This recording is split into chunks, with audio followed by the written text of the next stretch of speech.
नमस्कार, नवीन व्हिडिओमध्ये तुमचे स्वागत आहे। आज आपण बनवणार आहोत होममेड चॉकलेट रवा केक।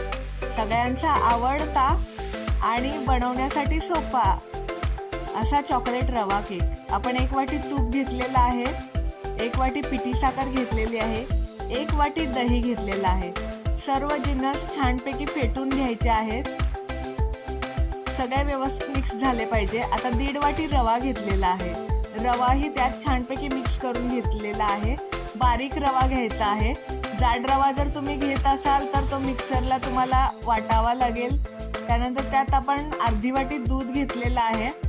रवा दूध सोक करतं, त्यामुळे दूध थोडं आपल्या अंदाजाने घालायचं आहे आणि छान बॅटर बनवायचं आहे। आता अर्धा चमचा बेकिंग सोडा टाकलेला आहे, अर्धा चमचा बेकिंग पावडर टाकलेला आहे आणि अर्धा टेबलस्पून आपण व्हॅनिला इसेन्स टाकायचा आहे। जो फ्लेवर आपल्याला हवा आहे तो इसेन्स आपण त्यात घालू शकतो। त्यानंतर आता थोडंसं चॉकलेट सिरप टाकणार आहे, कारण का चॉकलेट फ्लेवर येण्यासाठी मी थोडा चॉकलेट सिरप टाकलेला आहे आणि कलरही छान येतो चॉकलेट सिरपमुळे। छानपैकी मिक्स करून घेत आहे। आता आपलं बॅटर छान मिक्स झालेलं आहे। आता आपण ते ज्या भांड्याच्या शेप सारखा केक बनवायचा आहे त्या भांड्यामध्ये आपण ओतून घ्यायचं आहे। भांड्याला खाली छानपैकी तूप लावून घेतलेला आहे। तुम्ही बटर पेपरही टाकू शकता।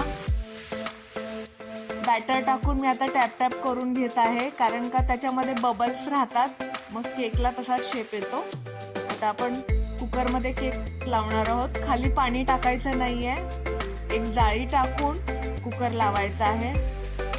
त्यानंतर टायमिंग लावायचं आहे 40 मिनिटं आणि कुकर होत आल्यावर त्याचा छान वास येतो। टूथपिकने आपण चेक करायचं आहे केक झालाय की नाही। जर केकचं बॅटर चिटकत नसेल तर केक झाला असं समजायचं। आता मी केक काढून घेत आहे। दिसायला खूप छान दिसतो। डेकोरेशनसाठी मी त्यावर थोडंसं चॉकलेट सिरप टाकत आहे। आता आपला केक रेडी झालेला आहे, खायला तयार आणि मस्त स्पॉन्जी झालेला आहे केक।